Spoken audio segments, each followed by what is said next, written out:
जाडू दे आज साकड हे माग, होऊ दे पहाट नवी. आता होऊन जाऊ दे साऱ्या जगाला पाहू दे, पडू दे पाऊल पुढं.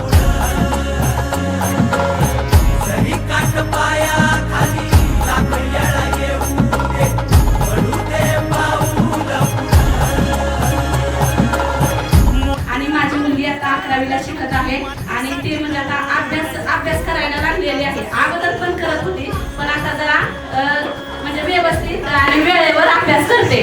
आणि मला वाटत नव्हतं तर असं शिकत म्हणून, म्हणजे तर कविता ही इंग्लिश बोलला ना, मला वाटलं की ते उत्साह आला. मी म्हटलं किती छान बोलतोय.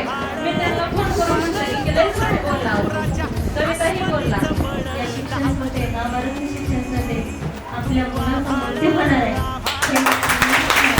तुझा तू राजा आसमानीच बळ धावली.